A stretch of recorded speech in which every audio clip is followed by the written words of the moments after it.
నరేంద్ర మోడీని ఓడించడం అనేది వాళ్ళకి కష్టతరం అన్నదైతే అర్థమైంది. అయితే ఒక రకంగా ఇవి నడుపుతూనే ప్యారలల్గా ఇంకొక స్ట్రాటజీ కూడా నడుపుతూ తీసుకొస్తున్నారు విపక్షాలు ముందుకి. ఎవరికి అర్థం కాని రీతిలో ఎట్లాగైనా సరే నరేంద్ర మోడీని ఇంకా ఓడించకపోతే, లేకపోతే ప్రభుత్వాన్ని పడగొట్టకపోతే, ఇప్పటికే 10 సంవత్సరాలు ప్రతిపక్షంలో కూర్చున్నాం, ఇంకొక 5 సంవత్సరాలంటే మనుగడకే ప్రమాదమని. దాని పేరే క్లోవర్డ్ పైవన్ స్ట్రాటజీ. క్లోవర్డ్ పైవన్ అంటారు, పివన్ స్ట్రాటజీ. ఈ స్ట్రాటజీ ఏంటి? అసలు విపక్షాలు ఏమి ఎత్తుగళ్ళు వేయబోతున్నాయి? బహుశా ప్రస్తుతానికి ఇప్పటికే మనం తమిళనాడు, కేరళ, పంజాబ్, కర్ణాటకలో చూస్తున్నాం. రాబోయే రోజుల్లో ఇంకొన్ని రాష్ట్రాల్లో ఈ స్ట్రాటజీని కూడా అవలంబించబోతున్నాయి విపక్షాలు. ఈ స్ట్రాటజీ ఏం లేదు, ఒక రాజకీయ సంక్షోభాన్ని సృష్టించాలి. రాజకీయ సంక్షోభాన్ని సృష్టించడానికి కూడా ఎత్తుగడ ఉచితాల మీద హామీలు ఇవ్వటం. ఉచితాలు వీళ్ళు ఇచ్చిన హామీలన్నీ కూడా ఇప్పటికే అప్పుల్లో ఉన్న రాష్ట్రాలు, ఇందాక నేను చెప్పినట్టుగా కేరళ, పంజాబు, కర్ణాటక, తమిళనాడు, ఇవన్నీ కూడా బాగా హై డెప్ట్లోనే అప్పుల్లో ఎక్కువ ఉన్నాయి. వీళ్ళందరూ ఉచితాలు ఇష్టం వచ్చినట్టుగా ప్రకటించటం. ఈ ఉచితాలన్నీ కూడా వాళ్ళ దగ్గర రెవెన్యూ లేదు కాబట్టి దాన్ని అంతా కేంద్ర ప్రభుత్వాన్ని అడగటం, నిధులు. ఆ నిధులు కేంద్ర ప్రభుత్వం, మీరు ఉచిత హామీలు ఇచ్చారు, వాటికి మేము నిధులు విడుదల చేయము అని కేంద్ర ప్రభుత్వం నోటి వెంబట రావటమే ఉద్యమాలు లేవదీయటము. ఆ ఉద్యమాల ద్వారా రాజకీయ సంక్షోభాన్ని సృష్టించటం, వీధి పోరాటాలు, ఎవరికైతే ఉచిత హామీలు ఇచ్చారో ఆ వర్గాలన్నింటినీ రెచ్చగొట్టడం. ఈ స్ట్రాటజీకే కరెక్ట్ వర్డ్ క్లోవర్డ్ పైవన్ స్ట్రాటజీ అంటారు. దీనికి ఆర్జుడు మొట్టమొదట అసలు ప్రారంభించింది ఈ స్ట్రాటజీని ఢిల్లీ ముఖ్యమంత్రి, ప్రస్తుతం లిక్కర్ స్కామ్లో తిహార్ జైల్లో ఉన్న అరవింద్ కేజ్రీవాల్. ఉచిత కరెంటు, ఉచిత నీరు, వాటరు ఉచితంగా, లేకపోతే ఉచిత నీళ్లు, ఉచితంగా కరెంటు, విద్యుత్తు, ఇట్లాగే ఉచితం అంటూ మొదలుపెట్టి ఢిల్లీలో ఒక రకమైన ఉచితాలని అన్నింటినీ కూడా వాళ్ళకి అలవాటు చేసి ఈరోజు క్రైసిస్కి తీసుకొచ్చాడు. అంటే ఆయన అప్పుడే పునాది వేసుకుంటూ వచ్చాడు. ఈ అప్పులు ఉన్నవన్నీ కూడా రాష్ట్రాల్లో కూడా కేరళ లాంటి రాష్ట్రం ప్రయత్నించింది, కేంద్రాన్ని నిధులు అడిగింది. కేంద్రం ఇలాంటి వాటికి మేము ఫండ్స్, నిధులు ఇవ్వమంది. సుప్రీంకోర్టు దాకే వెళ్ళింది కేరళ, కానీ సుప్రీంకోర్టు కూడా తీర్పు వేరేగిచ్చింది. కానీ వాళ్ళ వ్యూహాలు అక్కడ ఫలించలేదు. ప్రస్తుతం ఇప్పుడు కర్ణాటక, తమిళనాడు, పంజాబ్ ఇదే అడుగుల వైపు. ఇక్కడ రాజకీయ సంక్షోభం భారతదేశంలో సృష్టించాలి. భారతదేశంలో రాజకీయ సంక్షోభం రాగానే విదేశీయులంతా కూడా ఎదురు చూస్తున్నారు. గత 5 సంవత్సరాలు కూడా ఎక్కడా భారతదేశంలో వాళ్ళకి ఛాన్స్ ఇవ్వట్లేదు నరేంద్ర మోడీ. అట్లాగే ఇప్పుడు రాజకీయ సంక్షోభం రావాలి. నిధులకు సంబంధించి నిధుల వంకతో ప్రపంచ దేశాలు, అగ్రదేశాలుగా చెప్పబడుతున్న కొన్ని దేశాలు మళ్ళీ భారతదేశంలో అడుగు పెట్టాలి, భారతదేశాన్ని విచ్ఛిన్నం చేయాలి.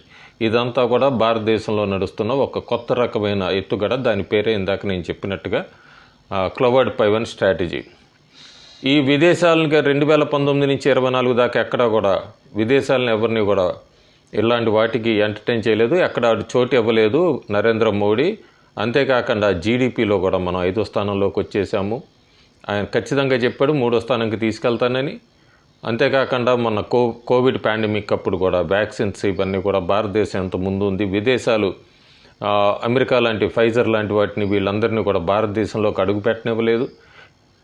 ఇవన్నీ కూడా ప్రపంచ దేశాలు గమనిస్తున్నాయి, అవకాశం కోసం ఎదురు చూస్తున్నాయి. దానికి తోడవుతున్నాయి విపక్షాలు.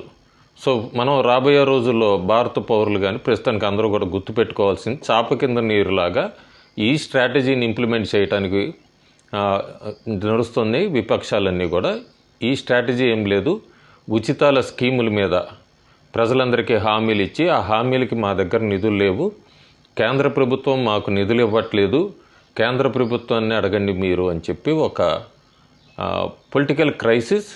ఎట్లా అంటే వీధి పోరాటాల ద్వారా కేంద్ర ప్రభుత్వం మీద నెపం నెట్టడానికి ప్రయత్నిస్తున్న ప్లాట్ఫామ్ ఆల్రెడీ జరిగింది. ఇక వాళ్ళు సమయం కోసం వేచి చూస్తున్నారు.